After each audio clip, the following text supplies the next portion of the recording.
Welcome to Elizabeth's Chronicles. If you love true crime, consider subscribing.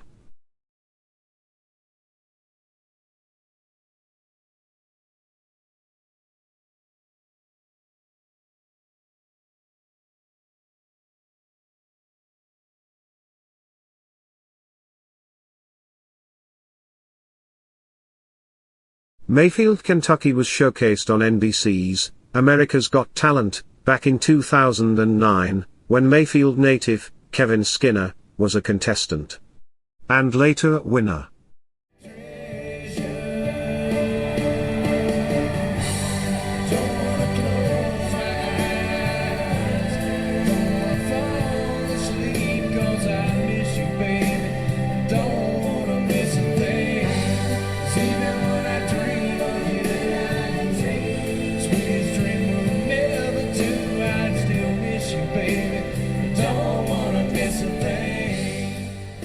Mayfield has a population of less than 10,000 citizens. The city has an abundant history, dating back to the early 19th century.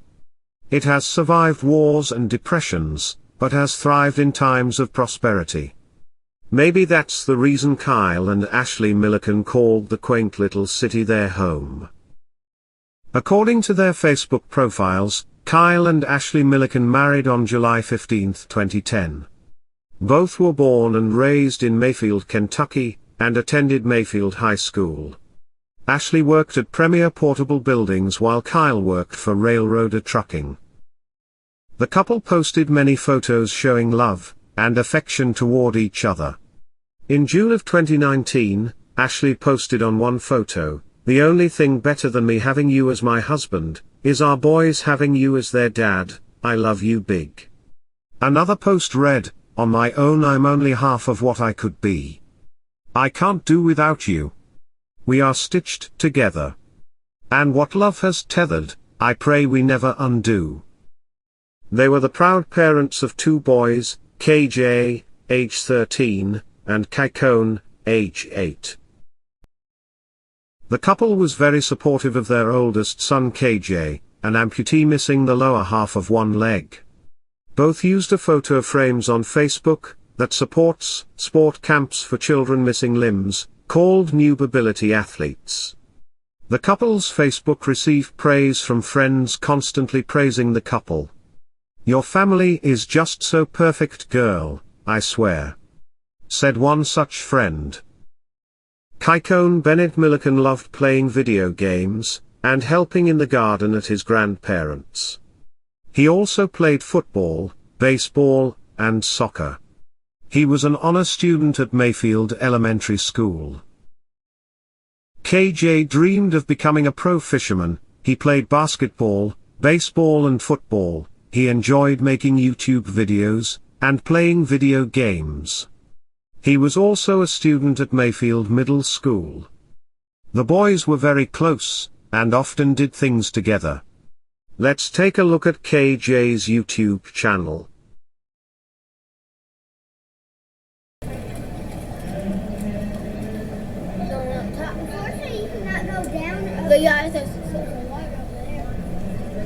I can see that. But me, that's really, Dad back here, the Lawrence here. Lawrence. I said Lawrence. Lawrence. Alright, here we are. Like a sample. On Sunday, December 20, 2020, at around 1 a.m., Kyle Milliken posted to his Facebook, "My kids are my everything. A woman can come and go. If she is not happy, you can't make her happy." A lot of the time, she was going to do it anyway, but when you pick someone up and carry them for years and she still betrays you, what do? There is one person that knows the story behind this journey. "Donnie, be glad I didn't find you tonight. I have got to say, I love my boys with every ounce of me. Everything I have done in life, as an adult, has been for them, to have a better life than I've had growing up." Then you have this stuff pop up, and throw a whole wrench in it. Kyle then shot his wife, killing her, then he murdered both his sons in the same manner. Once he was sure they were all gone, he turned the gun, and shot himself. Police were dispatched to the family home early that Sunday morning when neighbors heard gunshots. Coroner Brad Jones pronounced all members of the Milliken family as deceased. "I'm still in shock," Pastor Chad Lamb of Grace Life Church told NBC6. An in-depth look into both husband and wife's Facebook accounts, and friends and relatives attest that there were absolutely no signs of any problems brewing in the family. It appears Kyle thought his wife betrayed him, according to his Facebook post. In remembrance of the beloved family, the community gathered at Kess Creek Park in Mayfield, the Friday after the murders, a ceremony, which began with local pastors saying prayers. KJ's classmate, Aniji Fox, then read a poem to honor the family, before the attendees walked onto a field to release hundreds of balloons.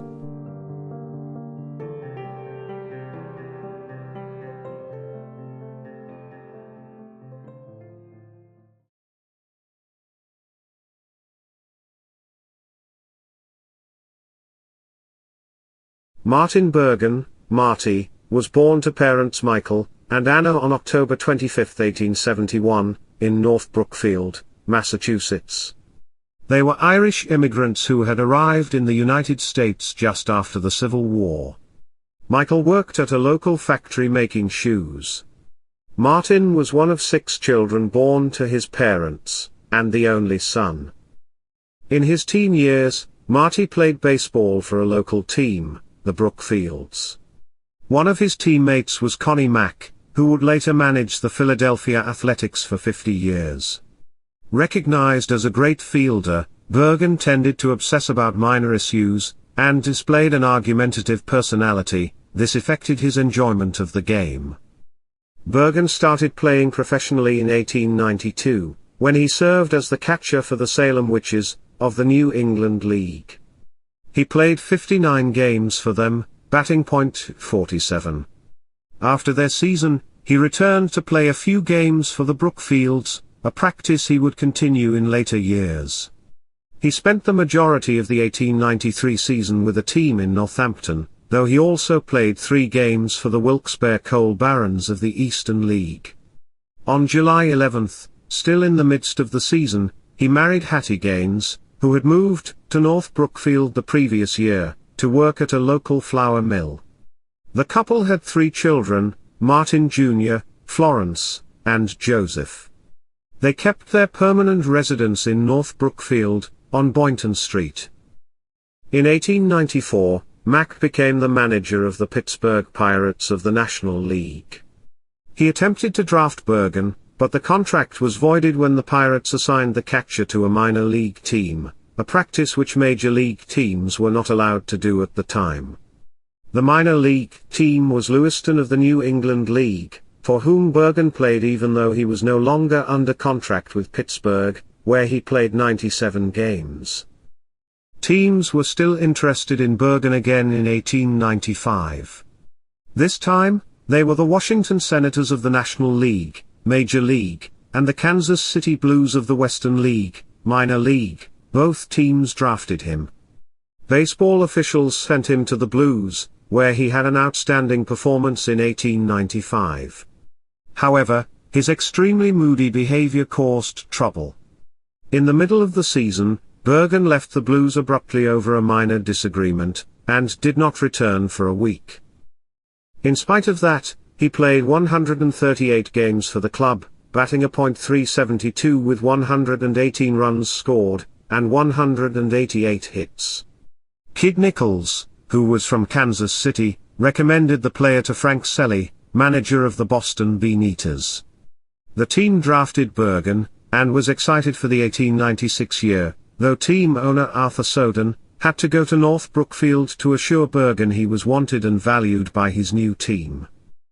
In the Bean-Eaters, Bergen quickly rose to one of the 2 main catchers for the team in 1896, the other being Charlie Gansel. Bergen made his first major league appearance on April 17, in a 7-3 loss to the Phillies, at the Philadelphia Baker Bowl. He played 65 games for the Bean-Eaters in his rookie season. He had 18 more appearances than Gansel. He batted a .269 with 39 runs scored, 66 hits, 4 home runs, and 47 runs batted in RBI. His team came in fourth in the National League. In the year 1897, Bergen batted .248 with 47 runs scored, 81 hits, 2 home runs, and 45 RBI. With a record of 93-39, the Beaneters won the National League pennant after an absence of 3 years. After that, they faced the Baltimore Orioles in the Temple Cup, an 1890s series, that pitted the first-place National League team against the second-place National League team, in a best-of-7 postseason series, to determine the league champion. Despite having the better record, the Beaneters lost the series 4-1. In 1898, the season saw Bergen set a number of career highs. Bergen batted a .248 with 62 runs scored, 125 hits, 3 home runs, and 60 RBI. The Beaneters won the National League pennant for the second year in a row, facing no challenge for the championship that year, as 1897 was the last year of the Temple Cup. Nichols credited Bergen with helping the team win, saying, "Baltimore beat us the next 3 years, after we lost catcher Charlie Bennett. Then we got Marty Bergen, from Kansas City, and won the pennants again in 1897, and 1898. Bergen had been having issues with his right hip throughout his career, and on January 28, 1899, he had surgery to address an abscess on his hip. That season, he only played 72 games. For years, Andrew Friedman, the owner of the New York Giants, had been interested in acquiring the catcher in a trade, and the majority of people within the game of baseball believed Bergen would be a Giant in 1900. Bergen's defensive skills helped him earn a reputation as one of, if not the best, catchers in the National League during his time of playing. He had a strong arm, and quick reflexes, which helped him throw out base runners. Mack said Bergen was the only catcher he ever witnessed to remain on his knees to throw a player out at second. William Knack from Sports Illustrated wrote in 2001 that Bergen was a nimble fielder with a bullwhip arm, who could snap the ball to second base without so much as moving his feet. Future Hall of Famer Jesse Burkett remembered Bergen's skills with high praise in 1900. As a catcher, Martin Bergen was the best the world ever produced. No man acted with more natural grace as a ball player. There was finish in every move he made. His eye was always true, and his movements so quick and accurate in throwing that the speediest base runners never took chances when Bergen was behind the bat. The infielders that played with him spoke glowingly of his abilities. Second baseman Bobby Lowe said, "Bergen's throws were always strong and very rarely, if ever, sailed. He positioned himself behind the plate as well as any catcher I have ever seen." A sports writer in 1898 wrote, "Martin Bergen is a kingpin of catchers, and without him the Bostons would be probably in second place or even lower down the ladder." Bergen's fellow players appreciated his strong arm and hustling style of play, but tension between the catcher and the team soured quickly. An article from May 1896 related how Martin Bergen, the young backstop, is unpopular with his fellow players on the Boston team. "Bergen is a sullen, sarcastic chap, never associates with the players, and always nurses a fancied grievance. His disposition handicaps his playing talents." While the team was traveling to St. Louis in 1898, Bergen slapped teammate Vic Willis while the player was eating breakfast. He threatened to beat his teammates to death at the end of the year. The team's taxed emotions were expressed by an anonymous Boston player quoted in the press, "He has made trouble with a good many of the boys, and we just give him a wide berth. But he's a ball player, and once we get into a game, personal feelings are set aside in admiration of the artist, for such he is." Bergen's condition worsened in 1899, which led to internal conflict for the Beaneters. His hip surgery, in January, took over 4 hours, and team players, said he seemed different mentally afterwards. He was having hallucinations that people were trying to poison him. The Bean-Eaters started the year by playing 16 of their first 17 games on the road. In the middle of this trip, while they were playing the Senators in Washington on April 24, Bergen discovered that his son, Martin Jr., had died of diphtheria. Soden and manager Frank Selly granted him time off, until he felt recovered enough to rejoin the team. Bergen was back with the team after 2 weeks. Although his teammates welcomed him back, Bergen continued to be at odds with them, imagining that they were making jokes behind his back about the death. He began sitting sideways and walking in a particular manner so that he could spot assassins approaching from either side. Boston's team president urged the other players to avoid Bergen, unsure of what he might do if confronted. On July 20, 1899, Bergen quietly walked off the train at the beginning of the team's road trip, returning to North Brookfield, which left the team with just a backup catcher during a heated pennant race. Boston Globe reporter, Tim Murnane, traveled to North Brookfield, to convince Bergen to come back. Bergen complained that his teammates were treating him poorly, and that Selly would not give him time off to be with his family, and that he was suffering from injuries only his local physician could treat. A week and a half later, he rejoined the team, receiving loud cheers from the fans. By September, Bergen disappeared again for a few days, then showed up unannounced just minutes before a game, and put on his catching gear not saying a word to anyone. On October 9, Bergen had to be removed from a game when he dodged the pitches, rather than catching them, claiming that he couldn't catch the ball due to avoiding knife thrusts from an invisible assailant. Bergen knew of his mental state, and was constantly seeking help from both clergy and physicians. However, he refused to take any of the remedies or medicines prescribed by his doctors, rationalizing that someone was trying to poison him. A book written in 2004, recounts how after Bergen's son's death, the player would play a few games then ask if he'd go home for a few days. When the requests were denied he'd leave, and go home anyway. It stated that Bergen complained that players kept reminding him of his son who had passed away.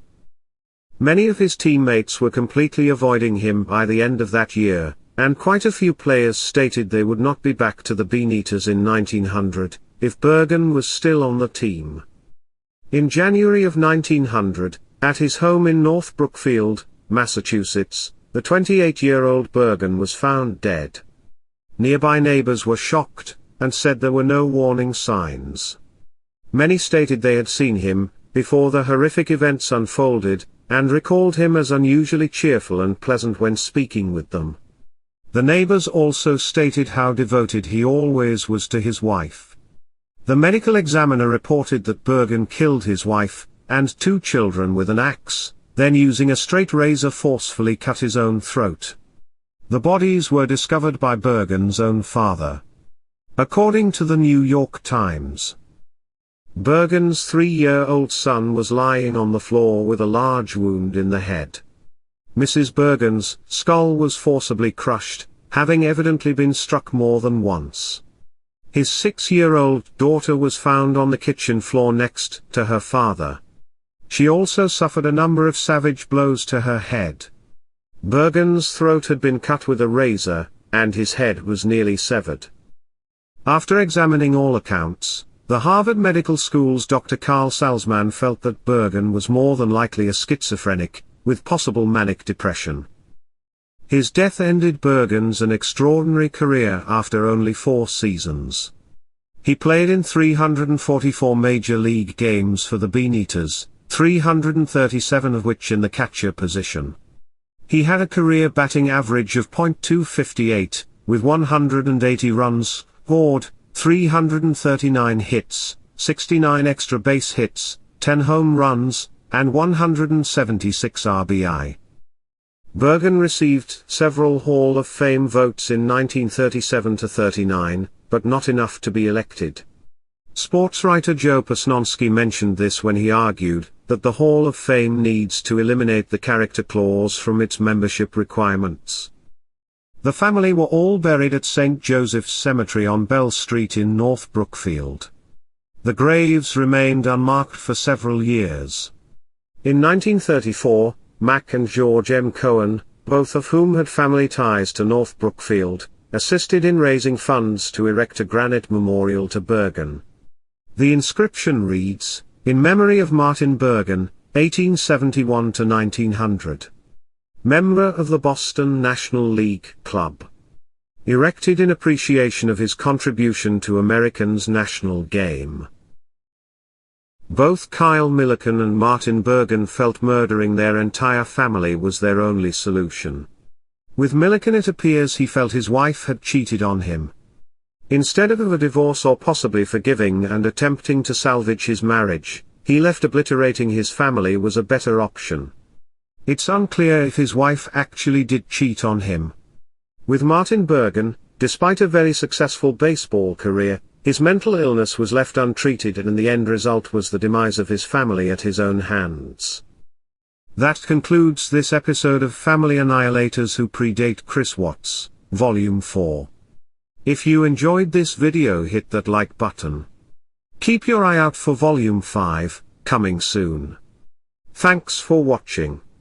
For more true crime, consider subscribing.